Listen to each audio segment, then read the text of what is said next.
Welcome to Nightlife, the podcast.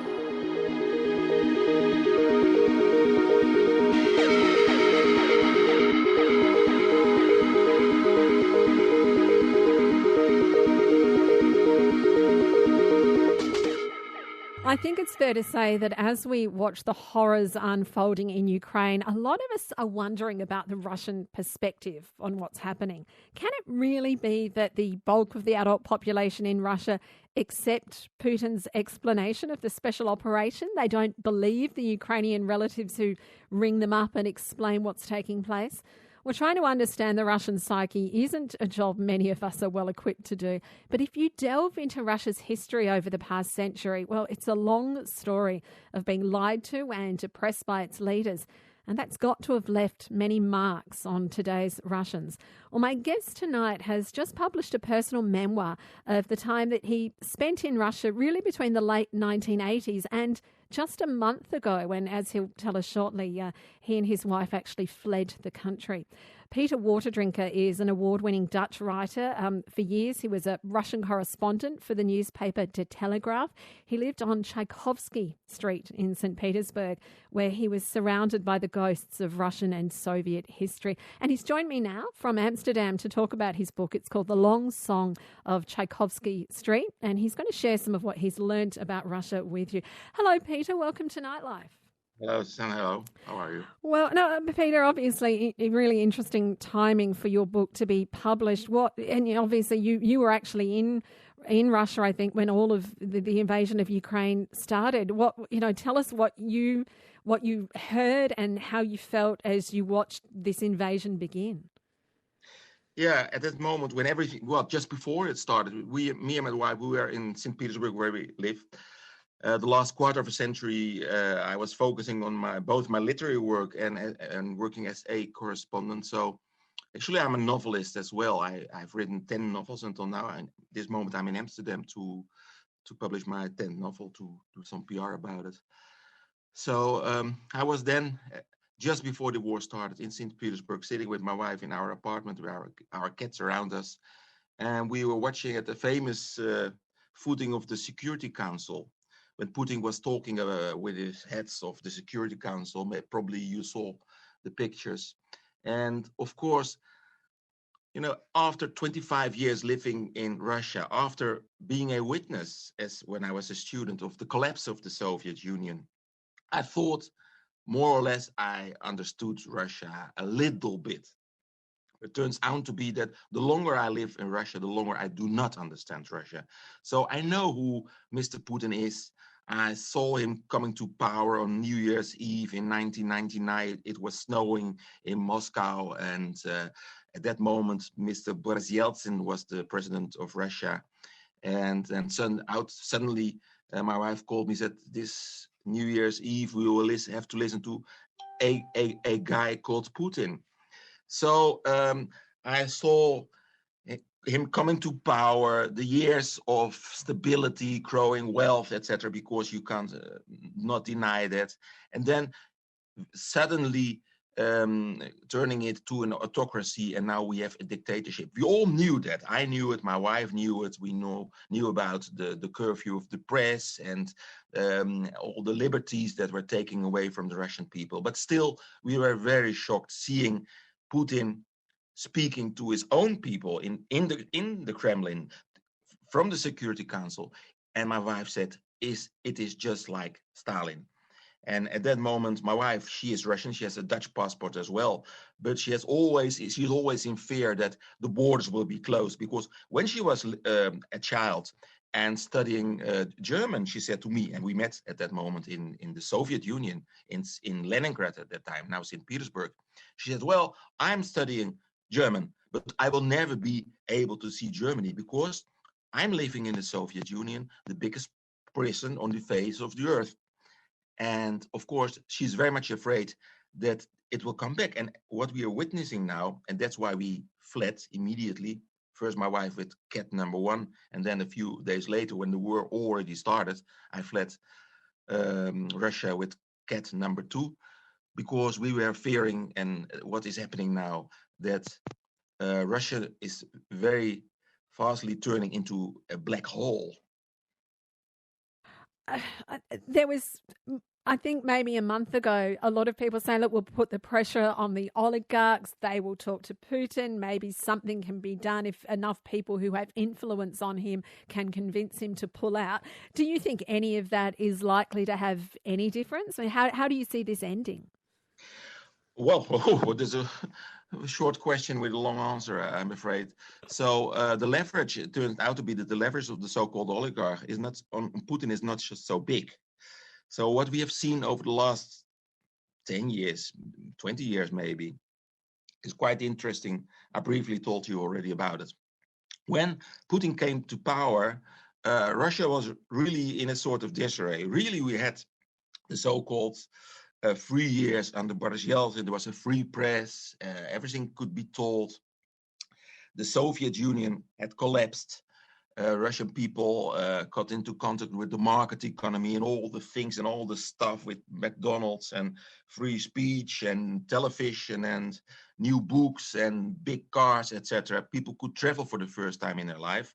But at the same time, there was a big poverty and a big inequality. So when we are talking now about the oligarchs at this moment, with the famous oligarchs like Roman Abramovich, the owner of Chelsea with his big yachts and his billions of dollars, all those guys, and I'm writing about those guys in my book, The Long Song of Tchaicovksy Street as well, they started with nothing in a small Soviet kitchen with no money at all. They were trafficking jeans and illegal stuff, etc., food. And they became, when Yeltsin was president, immensely rich by rigging auctions, by stealing. So we should understand that where Russia is coming from, the nowadays Russia, the Putin Russia. So, and a lot of people during those Yeltsin years, so I'm talking about the collapse of the Soviet Union, were impoverished. They lost everything. Some became extremely rich, and others got nothing. So when Putin came to power, he said, this will be over. We will rebuild our society, etc., etc. But very soon it turned out that he was actually wanted to go back to some kind of capitalistic Soviet Union. But a lot of people, well, there was a social contract. You could say that Putin said, okay, I will give you some prosperity, the possibility to travel, to get loans for new cars. I give you fancy restaurants, fancy shops, etc. But you keep an eye closed on things like human rights, liberties, freedom of speech, etc., etc. And for a very long time, maybe until 2012, 2013, that social contract was working. But then people got onto the streets as well for protesting against the rigged elections. So you could say the middle class, that people that was formed under Putin, they went on the streets to protest against rigged elections. They want more freedom, etc., etc. And then, for the first time, we saw the real face of Putin. He was taking the sticks and the carrot and was beating all the people literally on the street. Maybe you remember all those footages.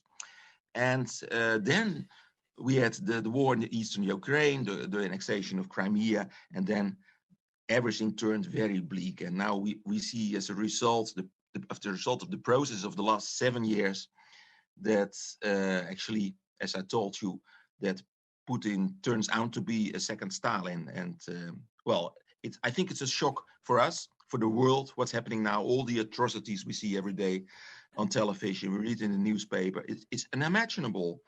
And for a lot of people in Russia, inside Russia as well, it's quite a shock what's happening. And that's the tragedy, of course, because I remember still, and I write about it in my book as well, as a student, living in the end of the Soviet Union, that all the people were living in one house. The house collapsed in 1991 when the Soviet Union finished to exist. But the countries are very much intertwined. I mean, a lot of Russian friends I know have ancestors from Ukraine, aunts, nephews, etc., etc., and the other way around. So that is in a nutshell, the big tragedy, that he did not only start Putin a war against Ukraine, but against his own people as well, and against the future, because now everybody is pulling back. Shell, the big oil company, McDonald's, IKEA, you name it, they all left That's right. Russia. I mean, who isn't this a disaster for in many ways? Pieter Drinkwater is my guest on Nightlife. He's the author of The Long Song of Tchaicovksy Street. It's a memoir of living in St Petersburg, really over the past 30 years on and off. But he's just been forced really a month ago to flee St Petersburg and is now reflecting, I think, before we get into some of your memoirs, on what the situation. Peter, does the middle class, do the people of Russia have what it takes to rise up against Putin? What would it take for that to eventuate in your mind? Well, rising up a revolution is always very difficult because you risk your life, literally. I mean, when you are speaking out at the moment, living in Russia, that Putin started a war against Ukraine, you risk 15 years in prison only by using the word of war. You can't imagine it. So a lot of people in the West as well, they say, well, the people have to be brave, they have to stand up. But it's very difficult to risk your life. That's one thing. Another thing is that propaganda really works. I just mentioned you the war in Ukraine and the annexation of Crimea. So since then, on state television, you can't imagine it. It's like Nazi Germany. The force of propaganda, it's like a gas. You do not smell it, but it is there. And very slowly it sedates you. That the narrative, the so-called narrative, the people see every night on state television that that in Kiev, Mr. Zelensky, it's a gang of fascists that has to be destroyed. And people believe it, the majority believe it. You should imagine that Russia is an incredible big country. I mean, when you take the plane, like Australia, when you take the plane in Moscow, you take a plane to Vladivostok, for instance, it's a 10-hour flight. But don't you have 13 time zones or something in Russia? Yeah, well, 11 at this moment, 11, I think. okay. They changed it. Maybe it's 13 as well. I do not know, but 11 at least. So it's an incredible big country. And of course, the people in big cities like St. Petersburg and Moscow, well, they're well connected with the rest of the world. But the vast majority of the Russian people, they only focus on the first channel on state television. So they believe it. And so you have to be brave. You have to risk being willing to risking your life at the same time, and their picture of the reality, what's really happening, is blurred. You should imagine this: Putin is sitting there in his bunker, and even he doesn't have internet, so he doesn't see all the footage, the pictures of the atrocities of the killed people, etc. He doesn't see his own. Putin himself doesn't have the internet? No, he doesn't have. Really? Incredible. So he became actually the victim of his own propaganda. And he believes it. I think to a certain extent, he was disinformed by his council, by the military, etc., the Minister of Defense, etc., because they predicted him a quick victory, 3-5 days, a week at the utmost, and Kiev would be conquered. But we all see now that it's dragging off already for 42 days, I think, 43 days. So it is a very, very big problem we have at this moment, not only in Russia and Ukraine, but for the whole world. But because, well, the world will never, ever be the same. After the Second World War, actually, at least in Europe and in the Western world, in the United States, in Australia, I'm sure as well, there was a kind of optimistic feeling. So there was no communism anymore in the world. We all became capitalists, the so-called neoliberalists, and everything would go better. But now we see that the demons of history are coming back, and with all the dangers, of course. And in your even book, nuclear war. In your book, in fact, you keep saying history doesn't repeat itself; it rhymes, and sometimes it forms its own mirror image. So, look, history, as you say, is alive and well and terrifying once again. So, Peter, let's perhaps take some more of your own personal story, because the genesis of your relationship with Russia was literally biblical. Take us back to 1988 and the man who knocked on your door when you were at home in the Netherlands. Yeah. First of all, I want to say that, Well, I'm a novelist actually, and this is a memoir. But at the same time, it was a novel of my life with my wife. How I met her in the '80s, how I survived during the last years of Soviet Union, which were very similar to the years you could say during the Weimar Republic in Germany, just before the war. I mean, Weimar Germany was on the verge of something new. It turned out to be the Second World War. And when I was in the '80s for the first time as a student in the Soviet Union, I knew that there was something going on, but nobody could imagine that it would turn out to be the fall of the Berlin Wall and eventually the collapse of the Soviet Union. So it was very interesting being a young boy, a student living in the Soviet Union, witnessing all those stuff. And now looking back for 30 years, that was my aim to write this book.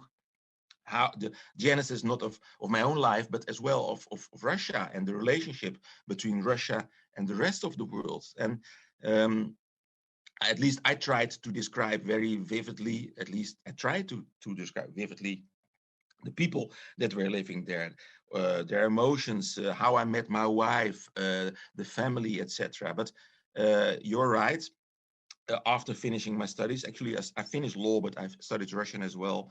Then, somewhere in the end of the '80s, a guy asked me to smuggle Bibles to the Soviet Union, because at that time, religion still was forbidden officially, and there was a lack of everything. I mean, when I'm now at this very moment, Moscow, although there's a war between Russia and Ukraine, Moscow is the only Manhattan in Europe.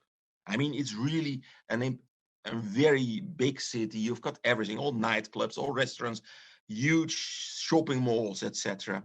So it's really a fancy place to be. But at that time, when I was there for the first time, it was just gray and white. There was nothing. There was shortage for everything. You couldn't buy shoes, you couldn't buy toothpaste, you couldn't buy coffee, there was no tea. There was nothing at all. There were only queues in the streets before the shops, and the shops were empty. So when you compare the Russia I knew, the Soviet Union I knew, and you compare it with now, it's just a metamorphosis. Just you can't even imagine that it took place in the course of 30 years, you could say. Yeah, and Bibles were one of those. That was my aim yeah. writing the book. So I came into smuggling as a student Bibles because, well, Bibles were forbidden as well. There was a lack of Bibles. Until actually now, I finished my book before the war, of course, because it has been translated now in English. So my aim was to give the reader a vivid picture of my life, and at the same time, through my eyes, watching to what's happened to Russia, and actually the genesis of what is happening now in Russia, because. Well, you cannot understand what's happening now in Russia, between Russia and Ukraine, and between Russia and the rest of the world, if you are aware of the fact where the country comes from. And I draw parallels in my book between the Russian Revolution, because me and my wife, we are living in the Tchaicovksy Street. That's the long song of Tchaicovsky Street. And I started to tell my story because at that time, when I started to write my book, it was 100 years ago, a century ago, that Lenin started the revolution. And just around the corner in my street, all the people who are now famous history people we all know from history, Lenin, writers like Joseph Brodsky, you name it, Dostoevsky, Rasputin, the guy who advised the last Tsar, they were all living in or around my street. So that was actually the cradle of my book. I just paint such a fascinating picture because not only did you smuggle the Bibles in, you were also wheeling and dealing on the black market. You were sort of ripping off, if we could say that, some of the early tourists who were coming into the Soviet Union. But one of the things you really noted was sort of just as the 1980s were ending and things started changing, people suddenly started talking about Russia's history, and Gorbachev made this speech which started off sort of normally, and then he started criticizing Stalin. What kinds of things were people learning about their own history for the first time during that period that you watched? Yeah, that's quite interesting that you mentioned it, because probably you know, after the Second World War, all the Germans, they were, just looking back and how could it ever happen with the Holocaust and Hitler, etc. So for years, they were talking about it, and at the same time, they were repenting their history, until now, you could say, in Germany. So after the collapse of the Soviet Union, even before the collapse of the Soviet Union, during the perestroika and glasnost years of Gorbachev, people were talking about the atrocities and the crimes of Stalin, all the labor camps, and you know, Solzhenitsyn, the Gulag Archipel, he wrote about it. Millions and millions of deaths, and for the first time, people could speak about it. I mean, everybody knew during the Soviet time there was a terror, because the victims in every family, there were victims to deplore. So everybody knew it, but for the first time, they started to speak out, and that was even more intense after the collapse of the Soviet Union, when Boris Yeltsin was the president. And you could say those were the golden years of Russia. Books were published, archives were opened, people were speaking out and learning about their own history. But then, as soon as Putin came to power, he stopped that processes. He closed the archives. He didn't want to speak about the atrocities in the labor camps, because all those, to his vision, all those people who are really writing about the black parts of Russian history, they're no patriotic people. So it was a lull in time that you could speak out. The processes I write about in my book, and now everything has stopped, because you can't even name the war Putin started a war, let alone that you could blame other people in history. So that is a very sad picture, of course, that all the people know about their own history, but they never openly, like the Germans, for instance, after the Second World War, openly deplored all the atrocities. Yeah. So it's a sick nation. The sickness is still into the Russian body. Yeah. I get the sense from your book that, I mean, Stalin, I don't know if many people today in Russia would view Stalin as a hero, but you say that, look, he's been really vilified for his actions, but that Lenin has escaped some of the opprobrium that he deserves. So why do you say that? How do you think Lenin's managed to get away with it, and what do you think he should be held responsible for? Yeah. Well, when I was studying in Amsterdam, in the 80s, a long time ago, like Che Guevara, Lenin was a hero, because he started the revolution. He was against capitalism. He was against the Tsar, etc., etc. And then there was even, they taught at the university here in Amsterdam, and probably somewhere in different parts of the world as well, so that actually Stalin hijacked, after the death of Lenin, he hijacked the revolution, and then the terror with all the labor camps, etc., started. But actually, Lenin, who was at the time of the first revolution, I write about it in my street, in the Tchaicovksy Street, in February 1917, he was still in exile. He was in Switzerland. So there was at that time the First World War going on. Lenin was living in Switzerland as in exile for years, dreaming of a revolution, but he didn't believe his own eyes that it was actually taking place in February 1917, that they were standing up against the Tsar. So the Germans at that time, they smuggled, I write about it as well, in a train, Lenin from Switzerland through Germany, in war Germany, First War Germany, to Finland, to the Finland station in St. Petersburg. And then, you could say, he hijacked as well the first revolution. And then the famous October Revolution took place a few months later. But from the first day, Lenin started a terror as well. He once said to a guy in the first weeks, "We are killing two little professors," you know. He was full of hatred, social class hatred, etc. And that is a story that until now, a lot of people, especially young students, because at this moment, for a few students, Lenin is a hero again, because they just do not know history as well. So actually, the whole terror we are talking about, Stalin terror was started by Lenin. Look, we're going to run out of time soon, but I actually want to quote your wife, Julia, because I thought there was this, it was the early days of your relationship, and she was crying, and she said that she hated this country that was still the biggest prison on earth. She hated her life, the total lack of prospects, because when all the bastards who were now in power had been overthrown, other bastards would come. She was convinced of that, and they'd be followed by new ones, and that things would never be normal. I mean, they sound like pretty prescient words. Do you see, what bright spots do you see in Russia's future, if any? Well, it's quite cynical because, well, I write in my book about the people living in my street that were either killed or fled to Europe, like Zina, the poet, Zina Yagibius, she fled to France. I write about the people living in my house, in my apartment. They were kicked out and left or fled Russia during the first days or the first weeks of the revolution.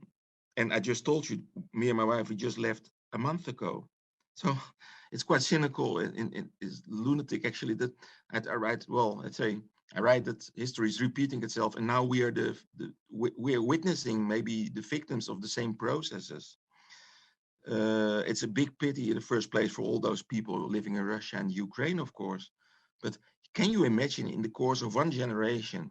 I mean, that I saw I saw the Soviet Union, the collapse of the Soviet Union, the years of promises, you could say, and now everything is going back.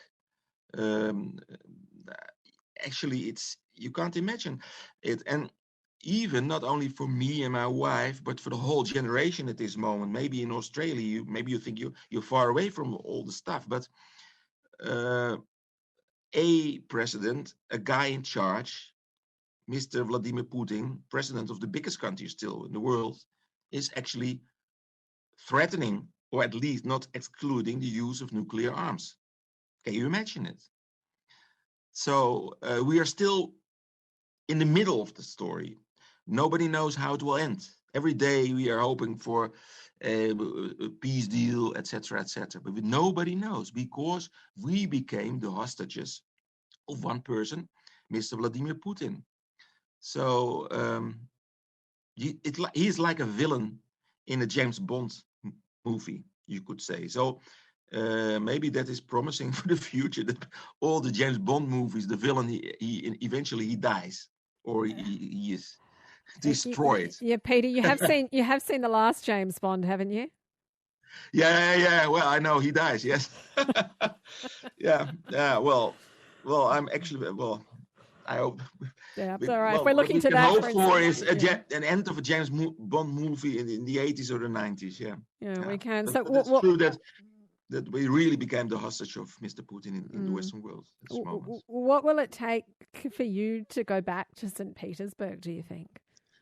Yeah, that's a good question, because, well, at this moment, it's not. Well, actually the borders are closed. There are no planes. Even the trains to Russia from Finland they're closed off. Well, it's very difficult, because I love the country. It's not an easy love, I should say. Living here in Europe, it's far more easy to fall in love with Paris or serene Rome or Spain, etc. But that's the biggest pity. It's such a beautiful country. The culture, the Russian culture, which is cancelled now in some parts of the world. Even in Amsterdam, they are prohibited to play in the concert halls Tchaicovsky and Stravinsky. I think it's a big shame, because all those famous and writers and artists, they were standing up against the Tsar's regime. They were standing up against Soviet dictatorship, etc. So we should not cancel the Russian culture. We should stay in contact with Russian people and hoping for the best. But at this moment, as long as Mr. Putin and his gang are sitting there in the Kremlin, well, I'm very much afraid that going back for me is not the first thing we want to do. Well, Peter, your book is, I mean, it's such an eye-opener, I think, particularly for perhaps, people my age who was I was 15 when the Berlin Wall fell, but had no real concept of what life was like in Russia. It was such an eye-opener. And boy, you absolutely had some adventures during those days as well. And your book tells a lot of those stories. Thank you so much for joining us from Amsterdam to give us some of your perspective on what's going on and tell us a bit about the book. Thank you very much. It was my pleasure. You've been listening to a Nightlife podcast. For more great conversations about the issues that impact you, as well as features on travel and food, head to the Nightlife webpage. You'll find it at abc.net.au/nightlife. You don't need to be a night owl to enjoy the nightlife.